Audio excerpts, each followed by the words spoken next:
Eu fui fotógrafo durante muitos anos, né? Foi uma época maravilhosa da minha vida, né? Foi lúdica, foi uma coisa formidável. Quando eu comecei com a fotografia, ainda nem o filme era utilizado, eram placas, né? Tiravam, né, encaixavam, cada uma era uma fotografia, né? Então, se tirava 10 fotografias, tinha que ter 10 placas lá que encaixava atrás da máquina, né? As máquinas eram 4 por 5 polegadas, né? Eu comecei como garoto num jornal chamado Jornal de Notícias, que era na rua Florencio de Abreu. E eu comecei como office boy. Minha mãe conta que quando eu era bem garotinho, eu falo, mãe, para que eu vou tirar uma foto, sem máquina, né? Vou tirar uma foto. Então eu me interessei por fotografia e os fotógrafos, né, do jornal gostaram de mim e me ensinaram a trabalhar com foto. E comecei a trabalhar como fotógrafo lá no Jornal de Notícias, que depois virou A Última Hora, um jornal famoso, né, de Samuel Weiner. E, bueno, depois disso, da Última Hora, no caso, eu passei a trabalhar num jornal de esportes, que era semanal, né, chamava Equipe, de um jornalista famoso também, Wilson Brasil. E nessa época eu comecei a fotografar uma coisa que eu adoro, que era futebol. Que eu ia naqueles jogos, Palmeiras e Corinthians, etc., do Pacaembu, né, que eu lá dentro do campo, né, milhares de pessoas em volta gritando, era uma coisa fantástica. E trabalhei alguns anos no jornal, tanto na Última Hora quanto na Equipe, né? E aí um amigo meu, que era fotógrafo da Vera Cruz, me convidou para ir trabalhar como fotógrafo na Vera Cruz. Como eu também era louco por cinema, eu fui lá e consegui o emprego de fotógrafo de cena, né? Still. E comecei a trabalhar em 1952 na Vera Cruz, né? Franco Zampari fundou e bancou no início a Vera Cruz, né?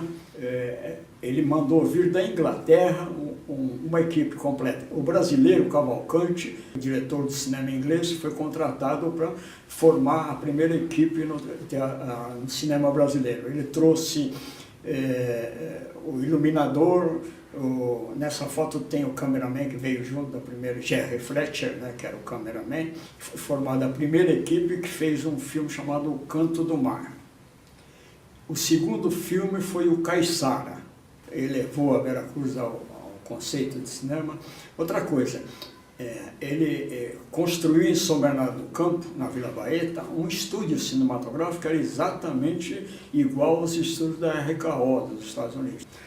Inclusive lá tinha apartamentos, né, que a gente chamava de muquifos, era um tipo kitnet que dava para os funcionários, né? No meu caso, como fotógrafo, eu tinha direito a um apartamento lá.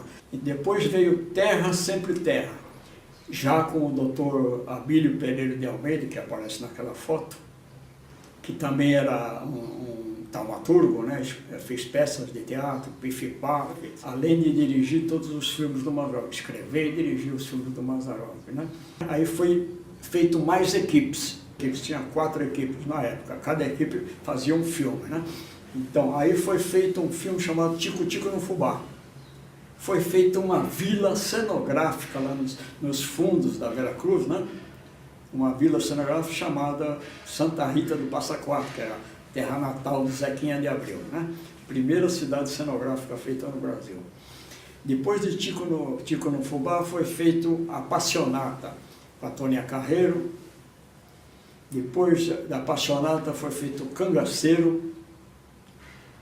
Depois do Cangaceiro aí entrou Sai da Frente, e foi uma época fantástica, né? O primeiro filme que eu fotografei foi Nadando em Dinheiro com o Mazzaropi.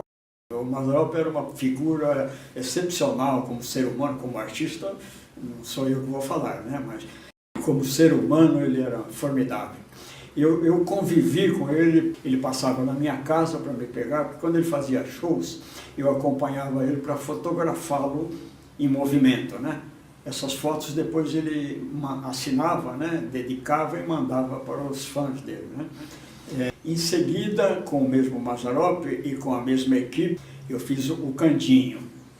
Depois eu mudei de equipe e fui fazer um filme chamado Uma Pulga na Balança, que aliás tinha grandes atores do teatro brasileiro de comédia, né, como Paulo Altrão. Eu trabalhei nesse filme também, né, como ator, né? Silêncio, pensem na dor dos 4 pobres órfãos.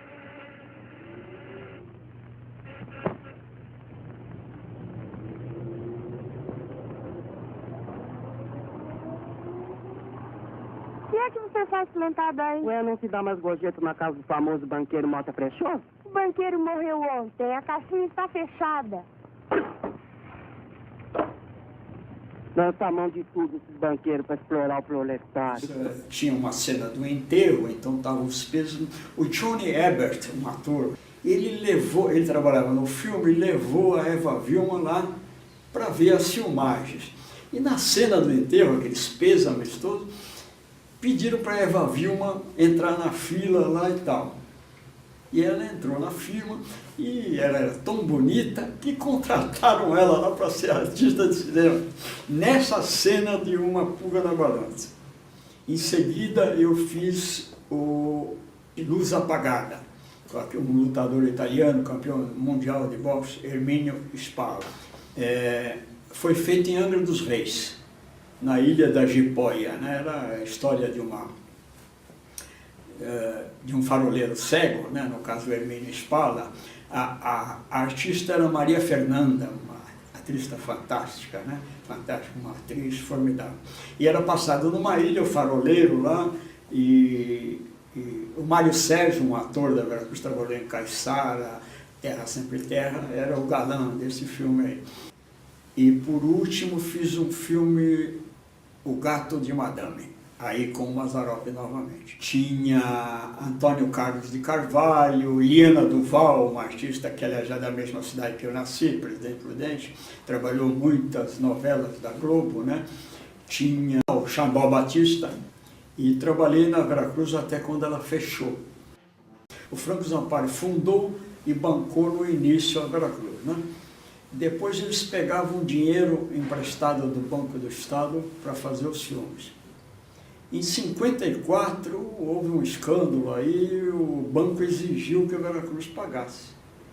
Como ela não tinha dinheiro, ele encampou a Veracruz, o Banco do Estado. E aí a Veracruz faliu, né? Depois disso eu trabalhei como fotógrafo por minha conta, né? Até 1960, por aí, quando eu comecei a estudar eletrônica. Formei em eletrônica em 64 e a partir disso eu comecei a trabalhar com órgãos, né? Em 64 comecei a trabalhar na Diatron Eletrônica, que fabricava órgãos, né? Então foi outra fase que eu considero maravilhosa também. Bom, eu não sei se meu conselho tem validade, né? Porque eu sou muito antigo, né? E a minha experiência hoje não sei se teria valor, mas se eu pudesse dar um conselho assim, seja simples, né? Porque a fotografia evoluiu tanto que ficou muito mais fácil trabalhar, então as pessoas complicam. Então a resposta é: seja simples.